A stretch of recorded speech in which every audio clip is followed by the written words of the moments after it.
लोकसभा अध्यक्ष स्पीकर।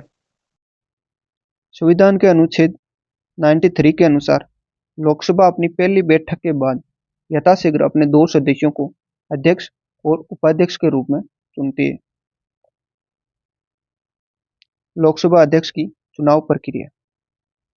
चुनाव साधारण बहुमत से होता है। वर्ष 1952 तक गुप्त मतपत्र का प्रयोग होता था, लेकिन उसके बाद खुले मतदान की प्रक्रिया अपनाई गई है।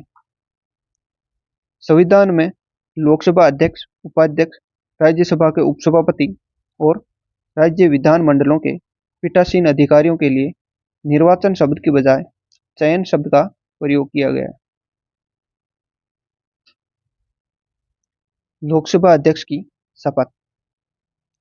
लोकसभा अध्यक्ष के लिए कोई अलग शपथ नहीं होती। वह केवल एक सामान्य सांसद के रूप में प्रोटेम स्पीकर के समक्ष शपथ लेता है। लोकसभा अध्यक्ष का कार्यकाल, इस्तीफा और पद से हटाना। कार्यकाल। लोकसभा अध्यक्ष का कार्यकाल नवीन लोकसभा की प्रथम बैठक से पूर्व तक होता है, अर्थात लोकसभा का विघटन होने पर स्पीकर का पद समाप्त नहीं होता है। स्पीकर का पद नवीन लोकसभा की प्रथम बैठक से पूर्व तक रहता है, क्योंकि उसे लोकसभा सचिवालय का कार्य भी देखना होता है। अध्यक्ष का इस्तीफा।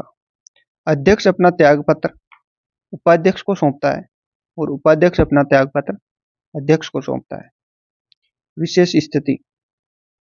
यदि अध्यक्ष अपना इस्तीफा दे रहा हो और उपाध्यक्ष का पद खाली हो, तो वे त्यागपत्र लोकसभा महासचिव को सौंपा जाता है, जो सदन को सूचित करता है।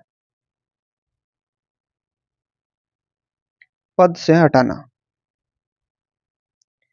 लोकसभा अध्यक्ष को पद से हटाने के लिए प्रस्ताव लाया जाता है और हटाने का प्रस्ताव लाने के लिए 14 दिन की पूर्व सूचना आवश्यक है। इस प्रस्ताव को पेश करने के लिए कम से कम 50 सदस्यों का समर्थन चाहिए होता है। अध्यक्ष को तात्कालिक समस्त सदस्य संख्या के बहुमत से हटाया जाता है, अर्थात लोकसभा की जितनी भी सदस्य संख्या है उसके बहुमत से हटाया जाता है, न कि उपस्थित और मत देने वाले सामान्य बहुमत से।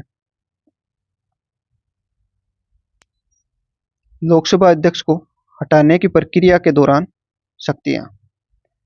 जब अध्यक्ष को हटाने का संकल्प विचाराधीन हो, तो वे सदन की अध्यक्षता नहीं करेगा। वे सदन में बोल सकता है और कार्यवाही में भाग ले सकता है। वे प्रथमतः मत दे सकता है, लेकिन मत बराबर होने की स्थिति में निर्णायक मत नहीं दे सकता, जो लोकसभा अध्यक्ष के पद पर रहते हुए एक शक्ति प्राप्त होती है लोकसभा अध्यक्ष को।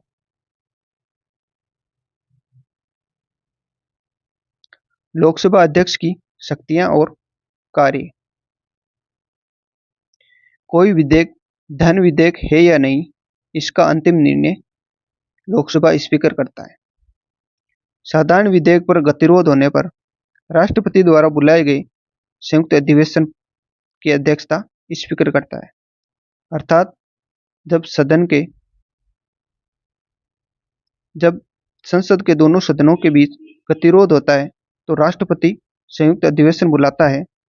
अनुच्छेद 108 के अनुसार उस संयुक्त अधिवेशन की अध्यक्षता स्पीकर करता है। दल बदल कानून के तहत सदस्यों को योग्य या अयोग्य ठहराता है लोकसभा स्पीकर। उसके निर्णय की न्यायिक समीक्षा हो सकती है। सामान्य स्थिति में लोकसभा अध्यक्ष वोट नहीं देता, लेकिन पक्ष और विपक्ष के वोट बराबर होने पर वे निर्णायक मत दे सकता है। वे कार्य मंत्रणा समिति, नियम समिति और सामान्य प्रयोजन समिति का पदेन अध्यक्ष होता है। वे अन्य संसदीय समितियों के अध्यक्षों की नियुक्ति करता है और गणपूर्ति लोकसभा में गणपूर्ति जो लोकसभा के कुल सदस्यों का 10वां भाग होती है, न होने पर वे सदन को स्थगित कर सकता है।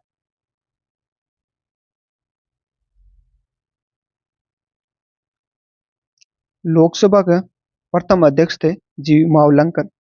ये अंतरिम संसद और लोकसभा दोनों के पहले अध्यक्ष थे। इनके विरुद्ध ही पहली बार हटाने का प्रस्ताव लाया गया था, जो असफल रहा। एम ए अयंगर लोकसभा के प्रथम उपाध्यक्ष थे। मीरा कुमारी पहली महिला अध्यक्ष थी और सुमित्रा महाजन दूसरी महिला अध्यक्ष रह चुकी हैं।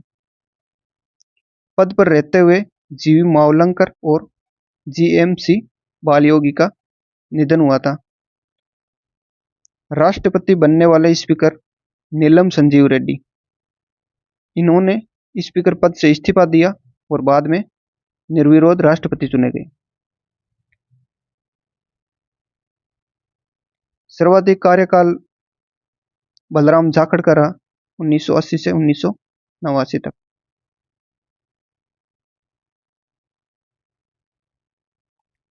न्यायाधीश से स्पीकर बनने वाले के एस हेगड़े सुप्रीम कोर्ट के जज रहे थे। संविधान सभा के सदस्य रहने वाले मावलंकर, अयंगर, हुकुम सिंह, नीलम संजीव रेड्डी, ये लोकसभा के स्पीकर हैं जो संविधान सभा के सदस्य भी रहे थे। सरदार हुकुम सिंह और बलीराम भगत राजस्थान के राज्यपाल रहे और वर्तमान स्पीकर ओम बिरला कोटा राजस्थान से सांसद हैं। धन्यवाद।